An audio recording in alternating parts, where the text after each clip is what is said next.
Hi, this is Chris from the Stephanie Miller Show. Please enjoy this exclusive clip from Political Voices Network. And I love the fact that he brought up Marjorie Three Toes. Yes. Because she was kicked out of the Freedom Caucus. Out of the Freedom Caucus over the weekend. I love that. That's so funny. Yeah.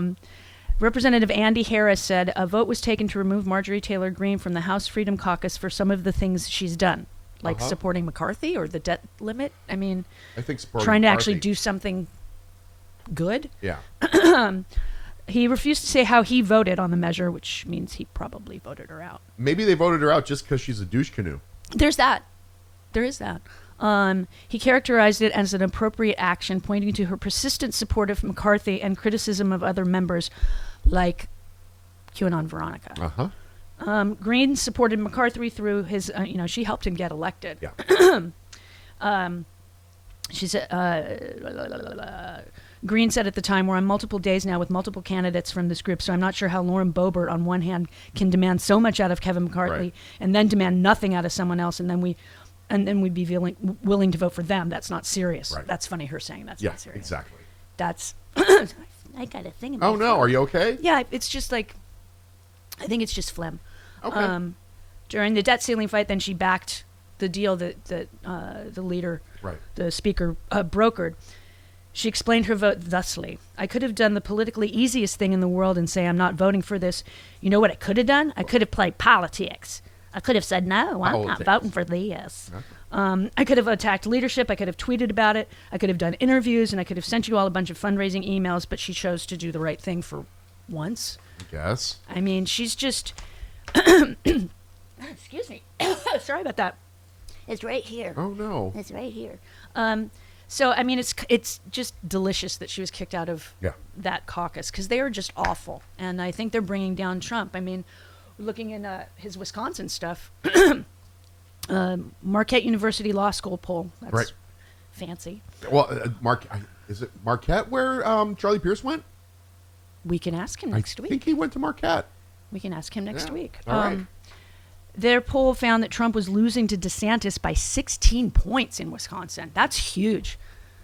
I mean, that's the only state where DeSantis is ahead of him, isn't it? Yeah, yeah. I think so. Yeah, I think so too. He's not even ahead in Florida. And that's funny. Yeah. Well, they know him. Yeah, exactly. Dewey Strobel, I believe is how I would pronounce this person. Is that who you are? What you do? Exactly. There you go. Trump, of course, did a great job as president. No, he didn't. He did it to be 1 million more people alive in this country, or at least several 100,000 more people alive in this country. But DeSantis is very, very impressive, like Scott Walker in Wisconsin. Don't they realize he's the Scott Walker of Florida? Yeah. Yeah. And more and more people really are doubting Trump's ability to win a general election, and I think these results kind of prove it. I think it's extremely important that we pick someone who can win. How about you pick somebody who's not an insurrectionist, a seditionist, an authoritarian? I mean, I have a few lists other than just wanting to win the general. To those people, he's just aggrieved. Yeah. Yeah. Yeah. Republican Party of Sawyer County Chairman John Ridgeheimer. He said, we just don't think he can win the general. I think Democrats want to run against Trump. I think they know they can beat Trump. Joe Biden stayed in the basement. Oh, I hate that meme. And beat Trump basically just because of the dislike for Trump. I don't think Joe Biden can stay in the basement if someone like Ron DeSantis is running. Have you seen Ron DeSantis on a debate stage? No. Okay. The thing is, we haven't seen Ron DeSantis on a debate stage. He's terrible. Except for the people in Florida. They've seen him, and they say he's awful. He's terrible. He's awful. He's got a whiny little voice. Yeah. And he makes interesting facial expressions when speaking. Sure. He's just awkward. That's a good word for it. Awkward. And he eats pudding with his fingers. Yes. And that's disgusting. Ringheimer went on to say, I don't think Joe Biden, it will force Democrats to have to come up, this is funny, and defend what they're doing versus just hope that the undesirables for Trump is enough for them to carry themselves to victory. I point to the jobs report. I point to that. Yep. Amongst many other things, where manufacturing's coming back to this country. Yeah. Didn't Donald promise that? And he did not deliver at all. No, he didn't. Because he was perpetually aggrieved. He was only out for it for himself. Right. Which is what Chris Christie keeps hammering now. There you go. Yep. Okay. somebody likes me. Okay. Hi, Neil and Hayward. Hi, Jody. Hi. I'm really glad to be on the radio or the TV with you guys today. Aw. Lovely to have you. I'm a little confused because I'm watching on TV and you guys are a couple of seconds behind, but yeah. Turn your TV down. Just listen to the phone. Exactly. That's why we always tell you to. Yeah. It's visual. But, watching you last week and just the banter you guys have is really awesome. And then today, coming in on Friday, there's good news. Marjorie Three Toes having bad luck, and then you guys just filling in. So I'm just like Friday morning getting ready for the weekend and just glad to see you guys here. So we'll see if we can get through it. Yeah, hopefully we won't. I won't drop us off the TV because I'm doing the cameras and this stuff, and Chris is doing all of that over there. All the audio stuff over here. So it's a little. So we're a little shorthanded today, but we're getting it done. We've done this before. Yeah. No, it's really cool. This is really cool with you guys on my big screen TV, and just if it was like this all the time, I'd be a really happy camper. Oh, thank you. Well, you know what you could do is it's $5 Friday on Free Speech There TV. you go. So just go to freespeech.org and do like a $5 donation. Yeah. And we would appreciate that. That would be very appreciated by everybody. Yeah. All right, thank you, Neil. Have a wonderful weekend. Okay, thank you. All right. Thanks, Neil.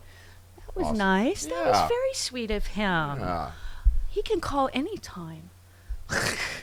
So Twitter is threatening legal action over Meta. Yes. Over Threads. Yes. And you know what? If you've used Threads, which 10 million people of you have, right. It's very, very Twittery. Well, I mean, they're arguing that that Threads, Meta, has stolen people from Twitter. Well, Twitter laid off a bunch of people. And those people needed work. Yeah, and depending on what their exit was, if they had to wait a year, a non-compete clause in their original contracts, they can go anywhere they want. I mean, plus Meta does have a bunch of people that know how to write code. Yeah. Anyway. Absolutely. And so it's not like they're very, very good at that. So I don't see how this is going. But a Silicon Valley firm representing X Corp, which is Tesla, which is Twitter now, claimed in a letter supported by Semaphore that Meta had engaged in systematic, willful, and unlawful misappropriation of Twitter's trade secrets and their intellectual property by poaching its employees. Okay. Now, if they did that, that's problematic. Right. I worked for a company that did that, and there's a lot of layoffs happened right after that. Yeah.